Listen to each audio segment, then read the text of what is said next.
Magandang araw po mga kamagsasaka. No, ngayong araw magro-rotor po tayo ng punlaan mga kasaka. Umpisa naman po ng punlaan dito sa aming lugar. Kaya naman ito, mag-uumpisa tayo magtraktora mga kasaka. Yan, dito na tayo sa highway mga kamagsasaka. Lalabas na, pakurudon muna tayo. Mabitin po tayo sa ating pupuntang bukid.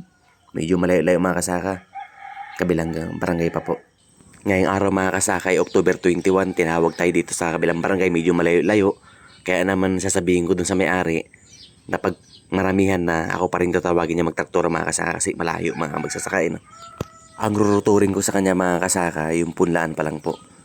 Yung pagpupunlaan nila ng sibuyas kasi dito sa, ulitin ko sa aming lugar, umpisa na ulit mga kasaka ng sibuyasan. Yan, nahalapit na tayo. Yan na naman yata ang ulan. Yan, ito na mga kasaka. Ito na po si Talentadong Mangyan mga kasaka. Sa gusto magpatraktura dyan mga kasaka, kita niya naman tong page ko. Message lang kayo mga kasaka dahil quality magtrabaho si Talentadong Mangyan.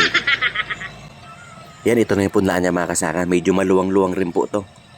Mahigit po 0.1 to mga kasaka, itong pagsisibuyasan niya. Sabi ni sir kanina pagpasok ko dito, baka pwede ko daw roturin yung maramihan niya, no, yung 1 hektarya. Sabi ko tingnan natin sir kung may tubig pa. Kasi pag may tubig, pag nirotor natin, okay lang mahuhugasan yung rotor. Pero pag walang tubig, maputik, eh, hindi po natin kakayanin yan mga kasaka. Alam niyo naman yan. Yan mga kasaka, no? Yan magtrabaho si Talentadong Mangyan mga kasaka. Gusto nyo magpatraktora, eh, kontakin nyo na po ang Talentadong Mangyan. Binilisan ko lang yung mga kasaka sa camera, no?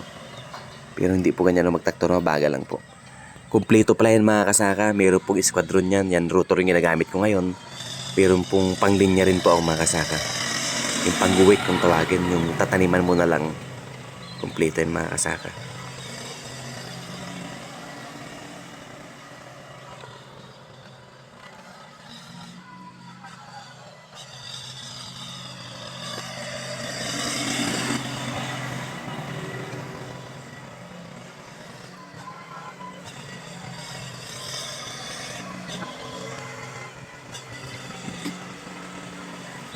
Yan, okay na po ang kanyang punlaan mga kasaka.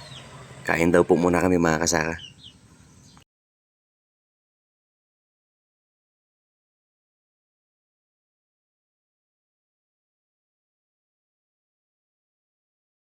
Pagtapos magtrabaho sa bukid, tapos kakain ka ng ganito sa saging lang.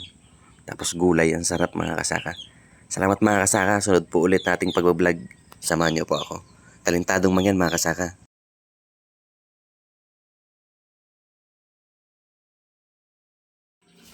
Ito pala mga kasaka yung tumawag sa akin. Si Buyong Manyalak. Yan si Buyong yung nagasandok ng kanin. Tsaka ulam. Yan ang bata-bata ni sir dito mga kasaka.